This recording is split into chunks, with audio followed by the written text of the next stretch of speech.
الہی تیری خاطر تو امام ابو حنیفہ رحمہ اللہ تعالیٰ کا مسلک کیا ہے کہ سمندر کی صرف مچھلی حلال ہے.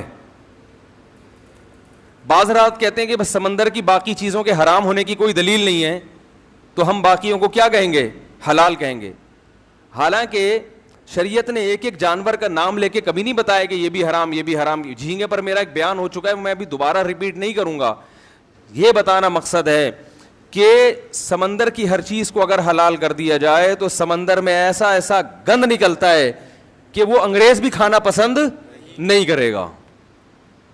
اس لیے جس چیز کی حدیث میں صراحت آ گئی بس اس کو مانا جائے گا. آپ صلی اللہ علیہ وسلم نے فرمایا احلت لنا میتتان السمک والجراد, دو مردار ہمارے لیے حلال ہیں, ایک مچھلی اور ایک ٹڈی. ٹڈی بھی ایک پرندہ ہے وہ چھوٹا سا. تو مچھلی ذبح کیے بغیر بھی کھانا کیا ہے, جائز ہے.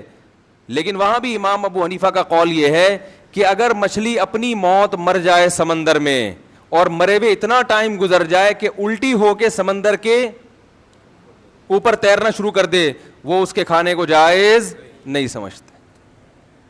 اب لوگ اس پہ بھی اعتراض کرتے ہیں یہ کہاں سے ناجائز کر دیا. بھئی یہ شریعت کا اصول دیکھا انہوں نے کہ خوراک کے معاملے میں اسلام کیا کرتا ہے, بہت احتیاط. خوراک میں گوشت میں اصل ہے حرمت, جب تک حلال ہونے کی دلیل نہیں ہوگی اس کو حرام ہی سمجھا جائے گا. اور ہمارے پاس جو مچھلی کے حلال ہونے کی دلیل ہے وہ مچھلی ہے جس کو ذبح تو نہ کیا جاتا ہو, مچھلی تو ذبح ہو بھی نہیں سکتی, لیکن شکار کر کے اس کو نکالا جاتا ہو.